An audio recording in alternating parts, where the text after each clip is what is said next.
All right, welcome back, everyone. I hope you're having an awesome time so far. Our next panel is titled Leveraging Data Through PropTech, How Technology Can Drive Business Decisions. Please join me in welcoming our panelists to the virtual stage. Thanks so much, Patrika, and hi, everyone. I'm James Sharon. I'm the producer here at RetCon. Super excited to be moderating this amazing panel with these really great panelists.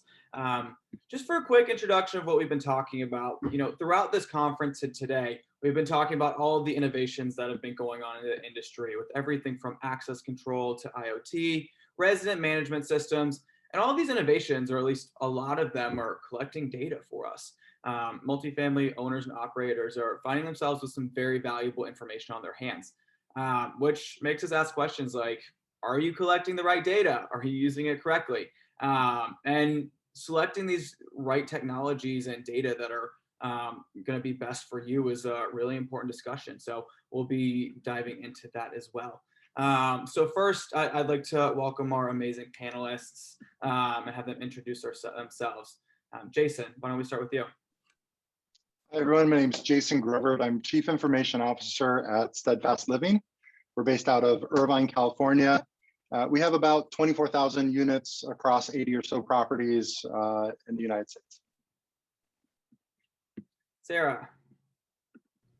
Hey, I'm Sara Maffey. I'm the head of industry relations for Local Logic. We are headquartered in Montreal, but fully remote, and we serve all of the US and Canada.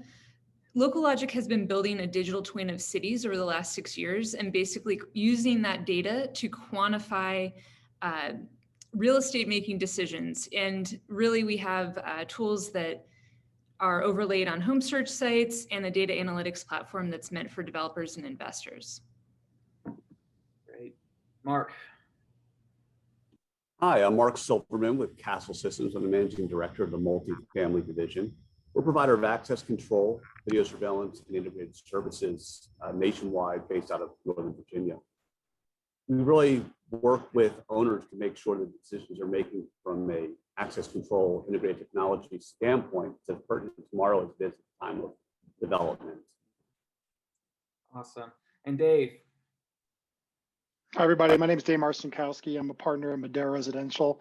We're down in Texas. We own about 15,000 units. I'm the partner in charge of operations and technology. I'm looking forward to this panel, so I appreciate James' invitation. Great. Well, let's start off. We're in a world where we finally have a decent amount of data at our fingertips, which is great. But it can be tough to discern which types of data can be most beneficial. In terms of you guys, what types of data are you finding to be most beneficial in your business decisions? Dave, why don't you start us off? Sure. Well, I think in our industry, there's all the bread and butter data of occupancy and demographics and those kinds of things. I think what PropTech has done for us of late is to really start to dive into this treasure trove of data. One of the things that I like to tell people, I believe data could very well be an asset on each of our balance sheets here as we move forward. We're dealing with where people live, how they live, and that data you can really draw some incredible conclusions and opportunities if we can properly collect that data and to be able to analyze and then be able to lay things like artificial intelligence and machine learning over the top to really kind of get into the nuts and bolts. I'll just give an example and we can kind of move on, but a lot of us look at, credit scores and how we approved our particular residents, but do we track that over time? Do we sit there and say, okay, are the people who live in our properties, are we improving our credit score? Are we not improving our credit score? As we're looking at a delinquency report, are we following those scores and saying to ourselves, okay, maybe we need to raise our band up to be able to prevent people, from getting in a position where they can't pay their rent, or we can learn that this resident's a better resident in terms of paying their rent or being a good neighbor because of how those scores fit in. And that's just one piece of data. You can then start laying to it so many other layers. You can really get into some amazing opportunities. Yeah, I would add that the data that I find most beneficial is the data that can deliver actionable insights.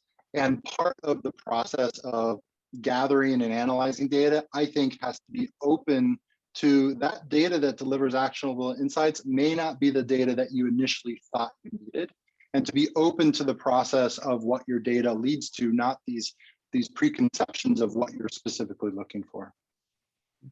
Yeah, I was going to say something similar. I think there's so much data available right now that trying to find problems to solve just based on the data that you have might not be the right way of going about it. You kind of need to go the reverse of that. And I think I really like what Dave was saying about the bread and butter aspect and just looking at the data that you're gathering from the people living in your communities. But what we're noticing as we're developing our AI models is really looking at those signals in the neighborhood around the site that also really have a huge impact on the value of the asset and also the prices that you can charge for rents and things like that. So we're collecting a lot of sort of alternative data to quantify the sense of place and the experience, the ecosystem that's around the location. Much like Jason said, it's oftentimes the data that you don't expect to be beneficial is often beneficial. We've had properties that we've done reviews of their access control location reads. And sometimes it's that side door going to the back alley between midnight and 3 a.m.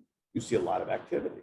It's not a door that was ever purposed to have a lot of resident interaction, but this is the door that people go to walk their dogs and then walk back up. It allows us to make decisions, should the property add more light, should the property maybe add a more, plentiful feature out there. Again, it's data you never thought would be beneficial, it winds up being very beneficial. Yeah, that's really interesting. And that application of the data is definitely super, super important. Is anybody else here taking PropTech data or any other kind of data and using it to make decisions? And what does that look like? Jason, I see you nodding. Yeah, absolutely. And, the bread and butter data, absolutely. From a financial operational side, those are driving business decisions every minute. We've invested a lot in our data warehouse, our aggregated, consolidated view of all of our enterprise data. We refresh that nightly. And we feel from an analytics standpoint, that refresh rate is great for people to then see that information and have it tie out no matter which way they're looking at it, which way they slice it. For us, where I think the future becomes for the next type of data that we need to layer in is really data that drives our customer experience.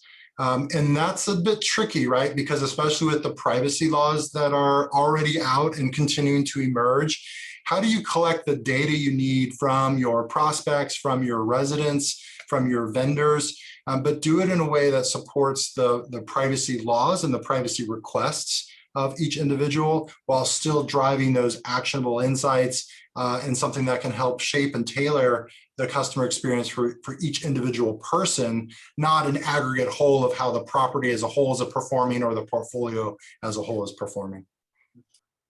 Jason, it's actually kind of interesting. So, oh, sorry, I didn't mean to cut. No, go ahead, Marc. Off. Yeah, so we actually created a Bluetooth platform and an app a number of years ago and had a feature called Glimpse. We anticipated that feature to tell us space utilization as far as energy consumption. Air conditioning can be cycled on, can be cycled off. What wound up happening is we built a feature in our app that let a resident see it's the fitness center. And there's 5 people in there right now. Doesn't tell them who, so again, keeping privacy, keeping the integrity of privacy there, but allows them to know there's 5 people in there. So if I'm really shy and it's a small fitness center, I'm going to stay away. Or maybe, 5 means it's quiet and I'm going to go down and work out. And then again, on the app, it allows us to show the utilization of that space over time. So over a week, quite possibly maybe 5 to 6 p.m., that's a quiet time for the gym or the fitness center. It allows, the resident to make the best decision. Again, it's data that we intended to be used one way that in actuality we saw being used another, and then dress it up to help the resident experience. Yeah, and one of the other things I was just thinking as Jason was kind of talking about the experience of the residents is really understanding the personas that you're building for and what they're looking for in location. I think we've seen the trend of especially millennials and younger people making decisions based on the experience of place, like accelerate through the pandemic as people are moving to, secondary and tertiary cities or just out of sort of the major urban hubs, but they're still looking for that experience that you get from like a Main Street type feeling, that placemaking that's popular. And so whether or not you're providing that experience within the community itself, or it's part of your site selection process, it's built into your acquisitions plan, to be able to understand what's happening around. Is there shopping? Are there restaurants? And are those the types of things nearby that are actually what tenants are looking for as part of their overall lifestyle? We think is very important. I think an interesting use case that we saw practical. So smart thermostats, we have smart thermostats on properties. And again, it's data. So when the polar vortex hit Texas, I like to call it Snowvid, happened here back in February, there was a concern about rolling blackouts. And so the city comes out and says, hey, we want people to be energy efficient, like to turn down their thermostat, not to have it up because we're afraid we're going to have blackouts. And so we were able to get data that said that a good portion of our residents turn their heat down to like 50. And then you could tell it got really cold in there. And so they flipped it around and then turned it all the way back up to 90 degrees once they were freezing to death. And they thought doing the grid a favor by doing that, when in essence, they were really making it far worse. It'd been better if they would have kept it at like 65 degrees. And so we can come out now and educate our residents. God forbid we have another polar vortex event, but we can now educate our residents when this comes out to say, hey, what we mean when we say this is try to keep your temperature between this and this degree, and you're going to actually be saving the grid money versus the idea of turning it all the way down and then jamming and turning it all the way back up. And in Texas, we have the same thing with heat, and you see these kinds of things happening. And so that's data that as a property owner, we didn't even consider, think about, look at, but it's an opportunity for us to bring value, not only to the property, but to our residents as well. That's really interesting. Yeah. You know, one thing I want to add, I think this sharing of anonymized kind of aggregate data back to the residents is really something that is kind of underdone right now. Like, I feel like, you know, even like maintenance requests, right? There's only so many maintenance people, and there's a lot more maintenance requests that flow through. And even just visibility to the workload and like the urgency of what that maintenance staff is doing. Like that's, you know, we talk about all this data coming to the owner operators or vendors, like that data, you know, Dave, that you just mentioned going back to the residents, we should be thinking about that direction just as much as it coming our way as well. I love that perspective. That's super interesting. And I'm sure saves you all some headaches as well.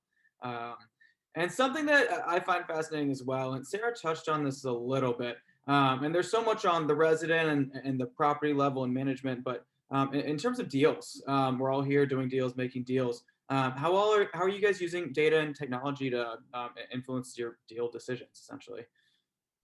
I'm sorry, we can't talk about that. Next question. No, I'm just kidding.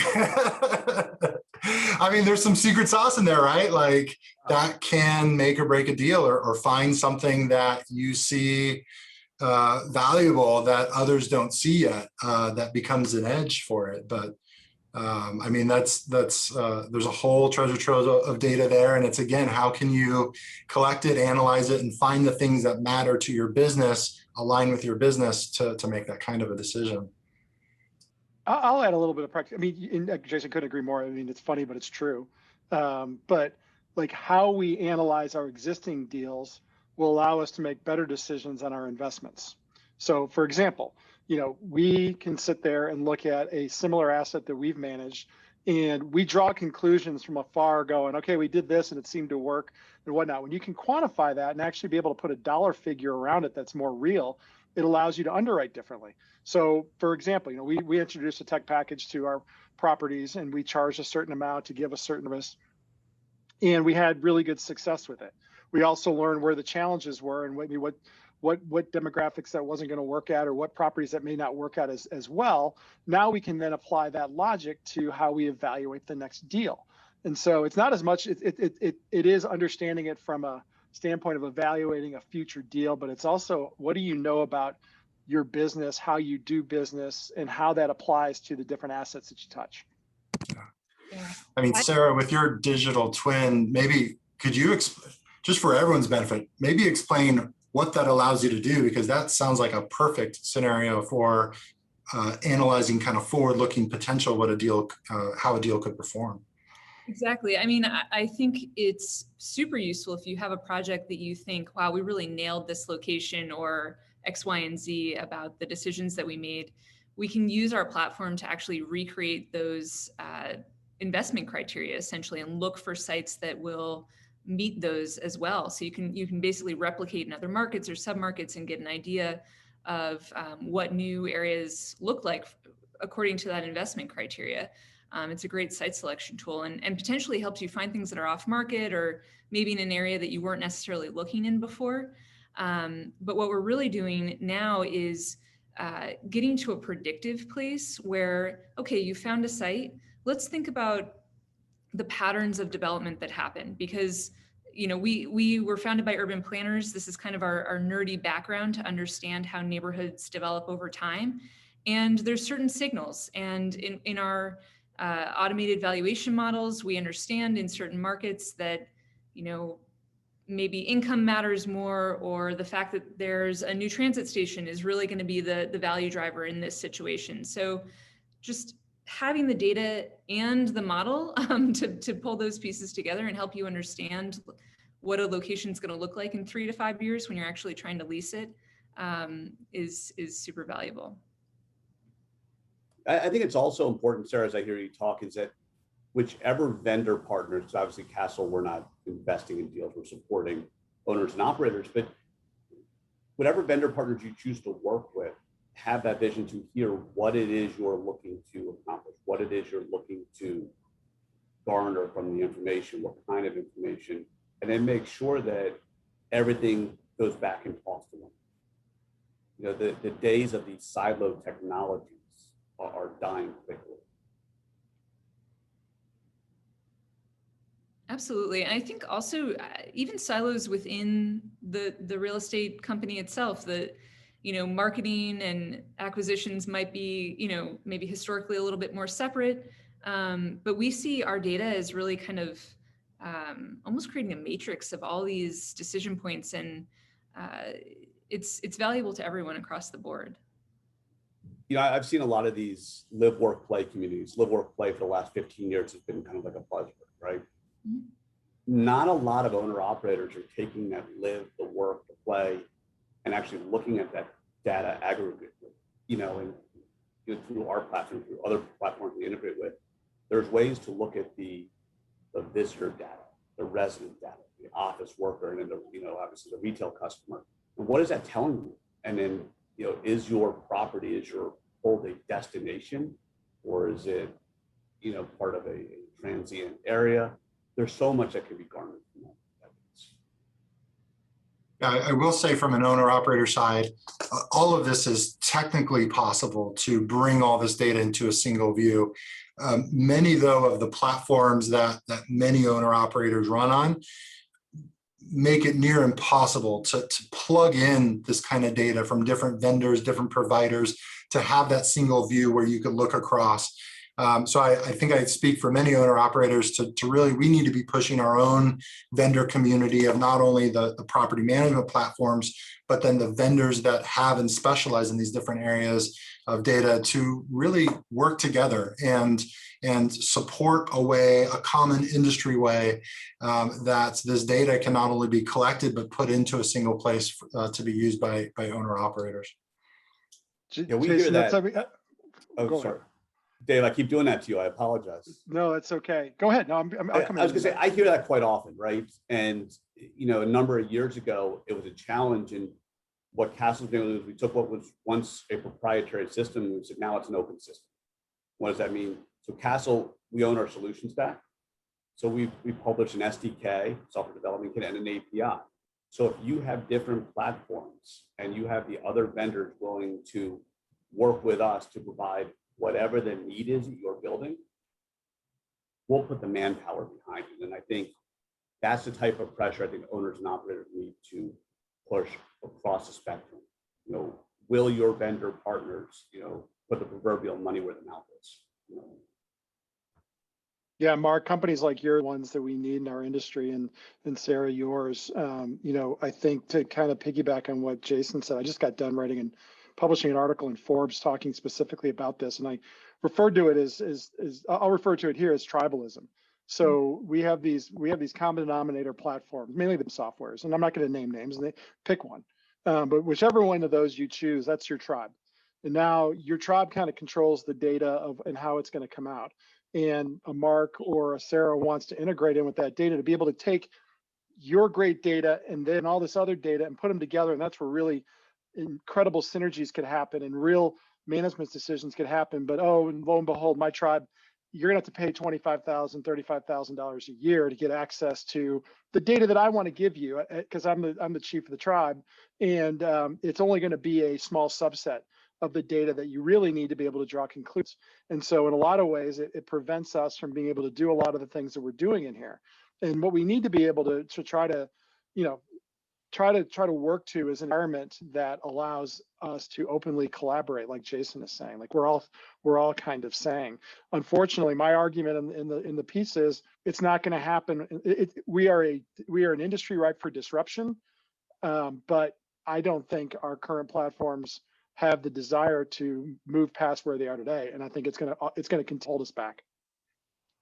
And Marc said the magic word. I think my short list of what technologies I'll bring into my environment previously just had single sign-on as the requirement. If it doesn't have single sign-on, don't even bring it to the table. We're not going to do it. The second one now is an API. Like, I think that's almost required. If you as a platform don't have an API for me to put data into and get data out, the concerns of a lack of data integration, I think, are now well understood all across the business, not just within the technology department, as to the impact that it causes. And so if the vendor base doesn't solve that, I think the customer base will, by starting to decline to use products that don't have an API that has the ability to do either of those things. And I got to dive in there with that real quick. I'm sorry, sir, but I would argue there's probably people listening to this right now who think single sign-on is integration, and right. There's data being transferred, and it's not. And I think there's a push in our industry from those same platforms to try to convince our industry that all you need is single sign-on. And single sign-on doesn't even scratch the surface of the data issue. It just makes it easier for me to toggle between products. Right. And so we really got to dispel that right. rumor as well. Well, and sometimes that's not what we're talking about. And single sign-on, soon, maybe the third thing I need out of my list is single sign-on with user provisioning. Like, yes. That's the whole nother thing there too, but we keep cutting off Sara. Sara, please. Sorry, Sara. I was just going to say, I love that you said that, Jason, because that's really what our goal is to make our platform easily integrating other data sources. And Dave, to your point earlier, that'd be a great deal if we could get all that data for $25,000 to $35,000. Like, sign me up for that. It's sometimes even, more prohibitive than that. And it is because it's almost like monopolized by certain, owners of that information. But we have found we're actually adding more APIs this week because it's sort of like there's been this awakening. We need to use data.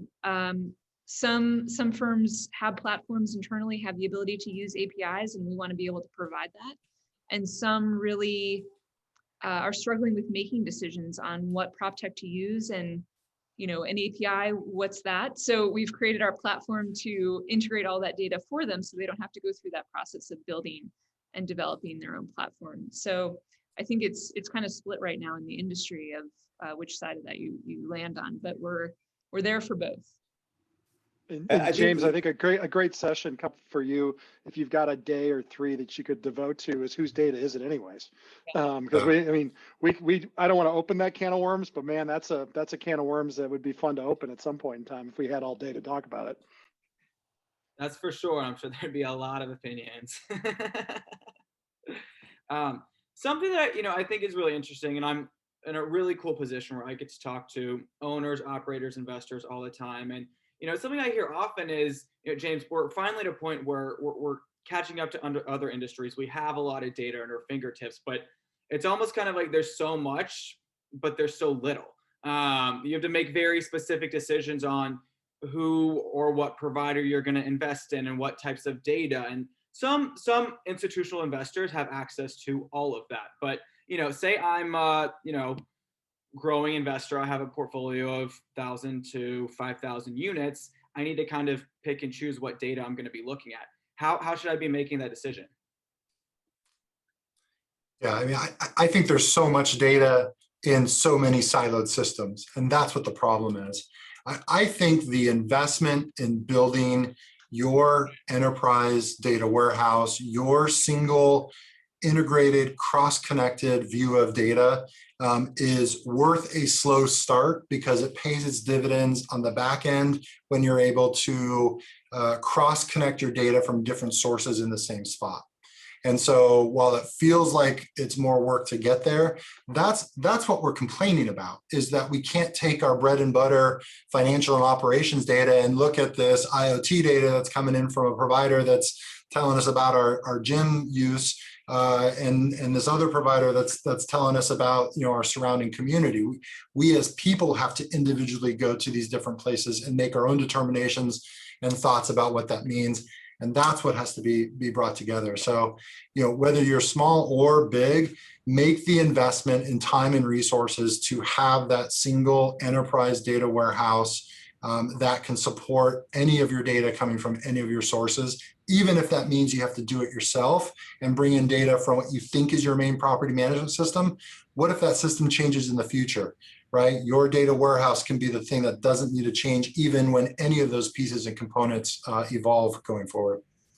And I like the idea of a slow start also because you do have all these data options available to you, but what are you actually trying to solve for? Like understanding at each step of the process, what are the pain points? What do I actually need this data to tell me that's actionable? Because otherwise you're just kind of collecting data with no purpose and no kind of endpoint in mind. So I like that slow start idea. But and I feel like there's too like a distinguishing of operational reports are different than analytics. And don't try and make them the same, right? Like you can go to any source system and create an operational report and look at that specific thing. Any system you have is going to have that. I think all of this conversation is focused on analytics, right? How do I bring all that together and look at it? And that slow start, again, what's most important to your business, get that in there first. There's no technical reason why you can't do it, but it's going to take more of an investment to get to the place that truly provides the value when you can bring all that together and do the analytics in the long run. So I really agree, Sarah. I asked the same question to people I work with all day long. What are you trying to accomplish? Right. So what is that strategy? It's like school. It's like start with that thesis statement and go from there and try it on a property. And then, the other advice I give people is know who you're buying, right? So you might be working with the XYZ company, but are they reselling somebody else's resellable product? So in that case, should you need an API, should you need help or an integration, something off the shelf, if you will, how many different people have to get the okay? How many different bosses have to okay to get that done? Whereas if you're working directly with somebody that actually can control the solution stack, you can actually get to where you're trying to be faster, more efficient. I think if I was to add anything, and one, our industry is ripe for a really good data aggregator or data aggregators that can just focus on pulling data out. And the other side of the coin is keep it simple, stupid. As if you're an investor and you start talking, James, talk about 1,000, 2,000 units, the amount of things that they have, that group has going through, and the inability for them to maybe hire people to help them in this area, it's easy to get overwhelmed with data. And the people that I know have been successful find the one or two, three things that are important to them that they think differentiates from themselves, and they keep their finger on the pulse of those. If you really, in today's environment, try to pull together a whole bunch of data from a whole bunch of different places, you're either spending a lot of money hiring somebody to do it for you, or you're spending a lot of money collecting that data. Just focus on the things that differentiate you, that you care about, and you're going to be far more successful than try to pour it all in a pot and figure it all out yourself. Yeah, there's almost like a due diligence to data too. Like it's actually surprising if you trace the actual source of your data back from third parties to where they're actually getting it. I've found some things that shocked me that I thought was real-time data, but actually is coming from monthly phone surveys that we call every other month, and who knows what they tell you on the phone. So I guess, don't accept data at face value, truly trace where it's coming from. And I would say strive for real-time data, strive for identifiable data, because that then is what drives, those actions as quick as you need to make them.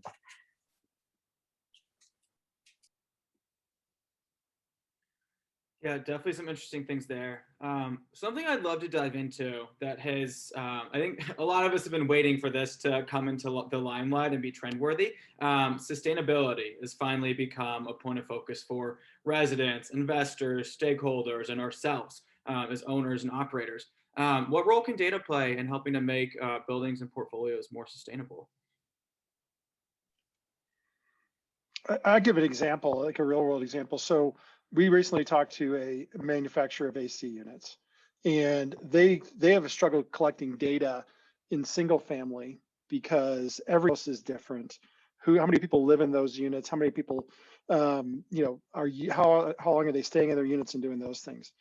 Live in apartments, there's more consistency. You got 1 bedrooms, you got 2 bedrooms, and you typically have this average number of people that they can now draw real assumptions. And so what if, start talking about sustainability and you talk about like AC units, what if you could predict when AC units are going to go out, or and so if they can then start to feed data from their unit and be able to say, hey, this unit prior to it breaking is beginning to show wear and tear or faults, or we think it's got a useful life of X.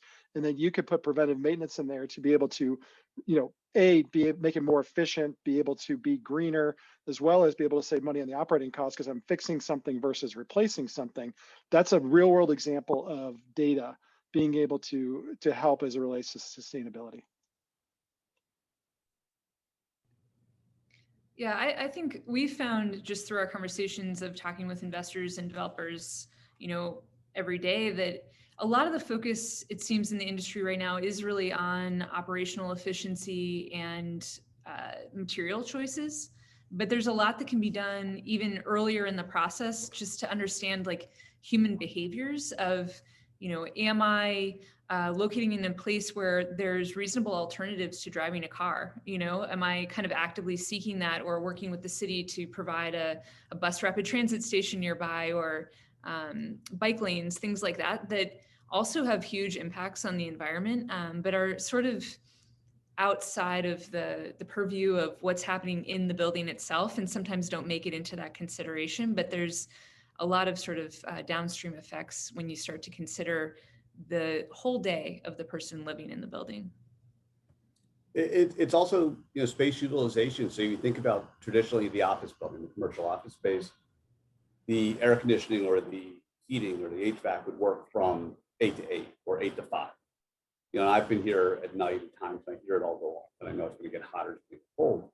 And apartment buildings are doing the exact same thing. This amenity room, they anticipate when they think of it, it's going to be useful. But now, can we get you the right data so you know how to properly condition the space from a HVAC standpoint? And that can, we've solved the lighting with the sensors and such, but there's just so many different options for sustainability as far as space utilization and data. And Marc, sorry, it makes me think of, the changes in our lifestyle that have happened over the last year and a half, where as people are working from home more often and they're in the apartment building, during hours that maybe, you hadn't been planning on before, just kind of paying attention to those changes. And I think even like this whole idea of the 15-minute city has really taken off over the last year and a half, where people are just looking to have access to everything so much closer to home, and all that's going to also have major impacts. I was wondering, at what point does that sustainability go down to the resident level too? Like, if you can give information to each individual resident about their own personal usage of water, electricity, things like that, would that affect their own choices of how they live, and maybe have recommendations to change that, individually now adds up to a greater, more sustainable and eco-friendly building as well?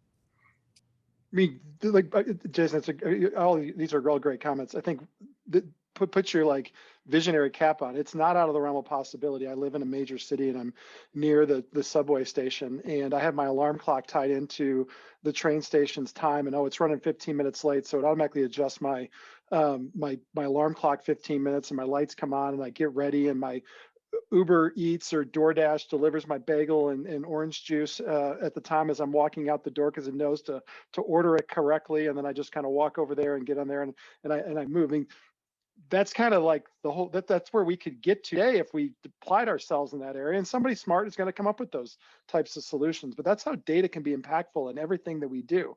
And oh, by the way, the other thing I was going to say is, as I leave the door, my system just shuts down my air conditioning, dims my lights, and saves me money on my electricity. It pays for the whole system plus some. Yeah, Dave, you took my thought. Think of it from the other perspective is I got off I'm in the DC Metro, so I got off the Metro. The building knows I'm getting close. So the access control API speaks to the smart home component. Okay, so now it's 68 degrees. We're going to turn on Spotify to spa because I've had a crazy day. And it's going to turn my Keurig on so that I can have a cup of coffee because I know I have a lot of work to do. That's possible. That's great.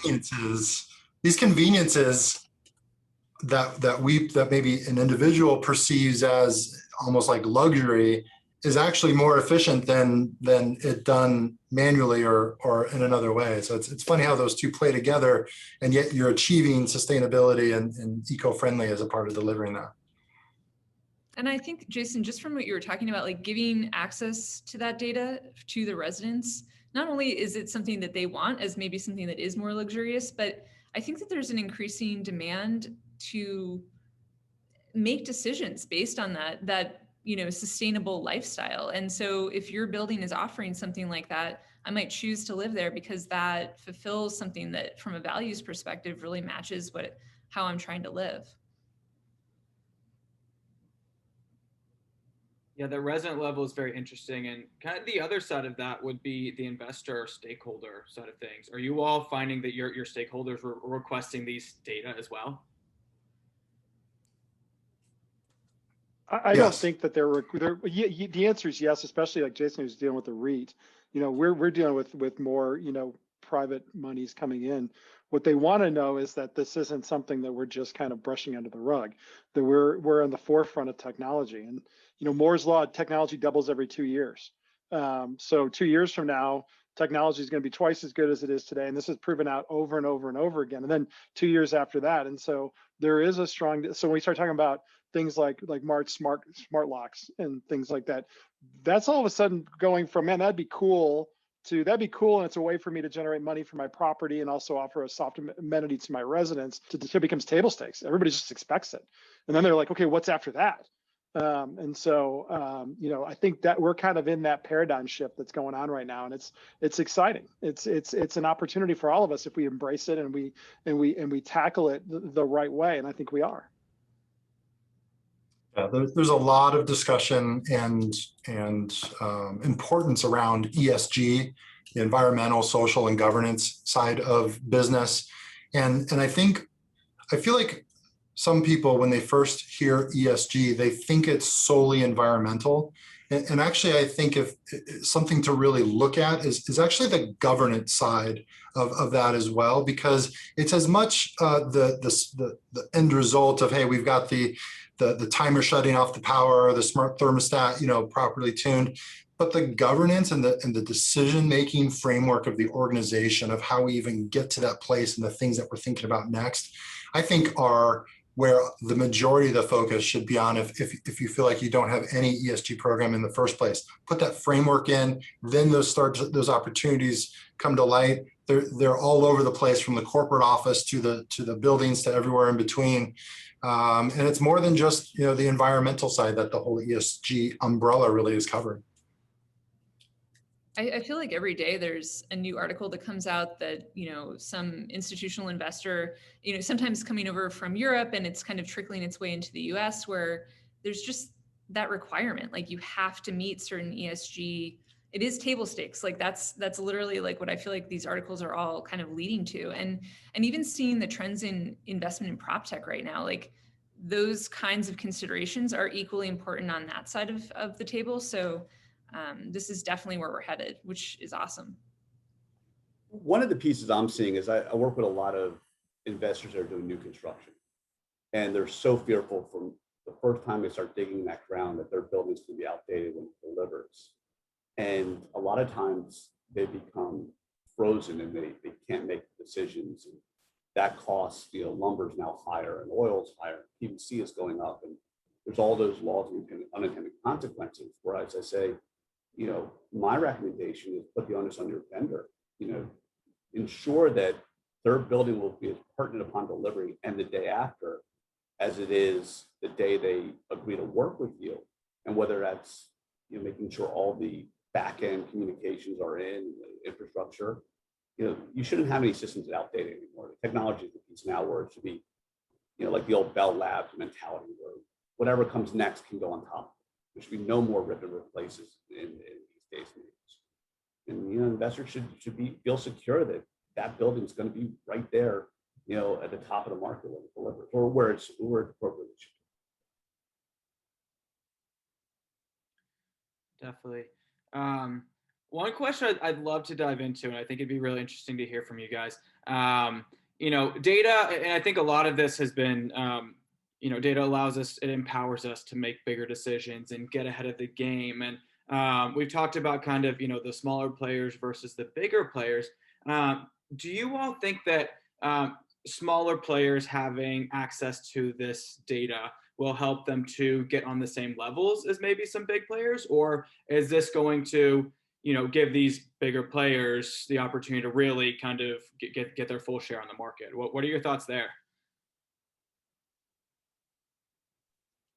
I think data offers the opportunity to democratize the process, to give everybody a fair leg up if we can make it available to everyone. And I think, that goes back to the earlier conversation of the challenges that exist. I do strongly believe that data is definitely a way for us to democratize the process and to make it available for all levels of buyers and investors.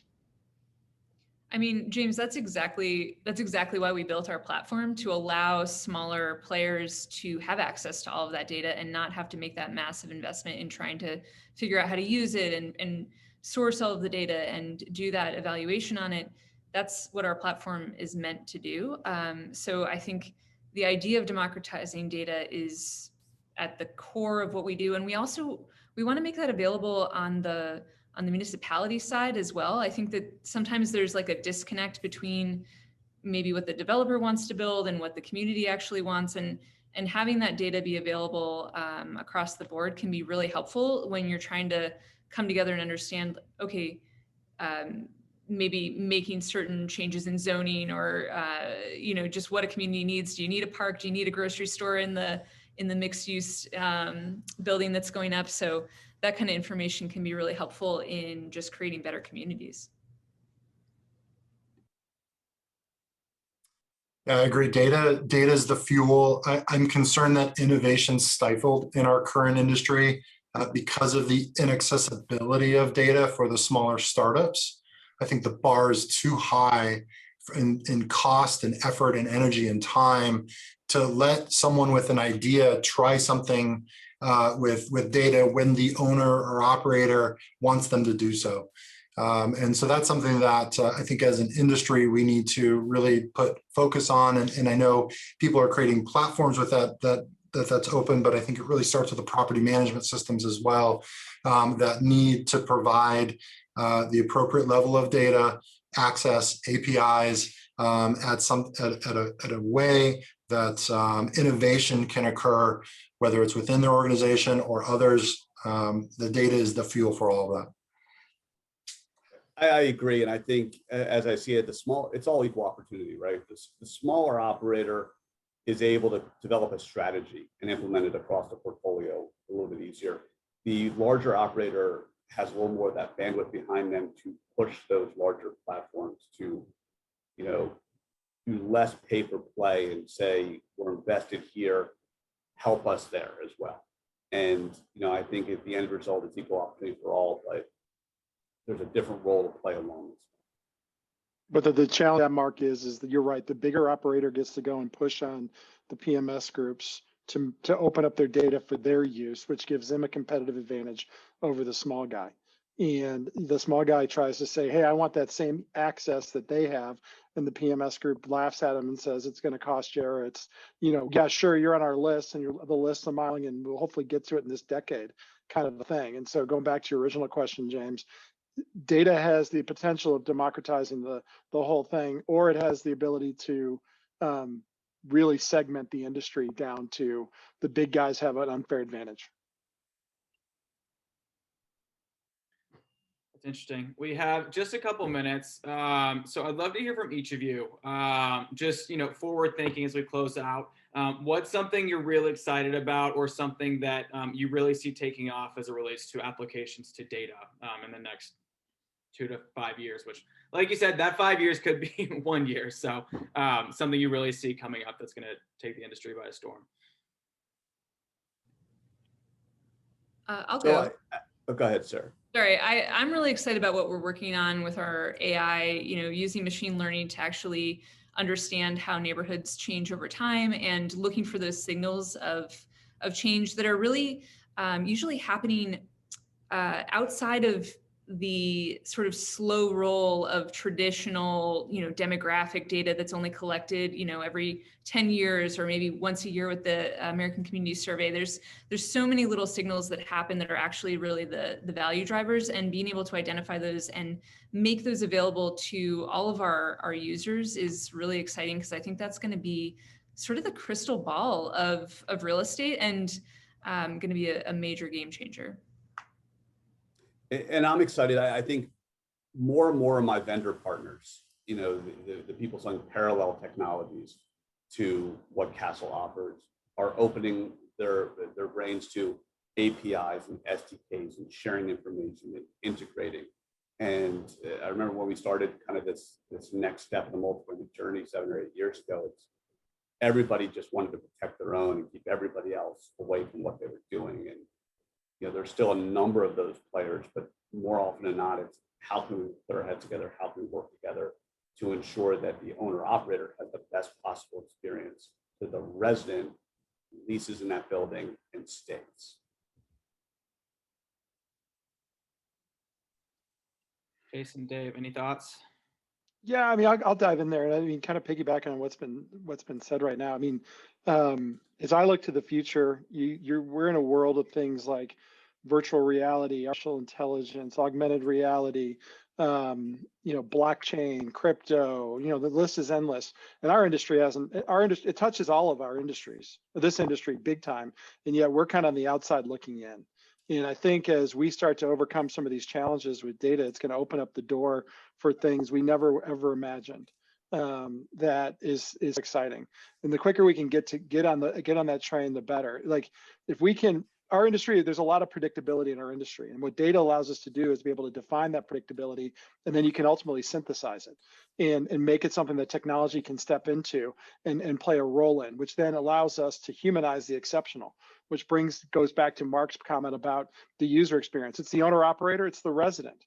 How can we make their lives better? How can we make them more successful? How can we help them level up? And data, if we can figure out we can ultimately democratize it, we're going to demonetize it. And we're going to bring those costs down. And those are going to be savings we can pass on to the resident. Those are savings we can pass on to the property owner. And ultimately, everybody wins. And that's what we all would prefer is an environment where everybody wins. And so I'm very bullish on the next 5 years. I think you're going to see some amazing things happen in our industry. I think some of these massive barriers that have existed are going to come tumbling down, and it's just going to open up a world that we've all wanted to get to. Yeah, and for myself, from an owner operator perspective, what I think data can do in that time frame is let me own and differentiate my brand, because as we are utilizing very similar technologies across the field, I want to deliver a brand that is unique, and I want to find data that lets me do that. And the thing that excites me the most is when I can find something like that and it can drive those actionable insights that allow me to impact the customer experience. That's where it all comes together for me. That's where it comes full circle. That's what all bubbles up into why we are different than the next organization that's out there. And data is the thing that drives the ability to do any and all of that. Great. I love that. Well, thank you all for joining. This is a really great discussion. I had a ton of fun. Patrika, I'll hand it off to you. Awesome. Thank you so much, everyone. This has been an awesome panel, and I know this audience is giving you a huge virtual round of applause. That was an incredible conversation, and we really appreciate you sharing your perspectives with us. And a special thank you to James for moderating. All right, for the audience, it's time for you to make your way to your next session. Along the way, make sure you accept your connection request and take some time to check out our amazing exhibits. Thanks so much, and we'll see you around.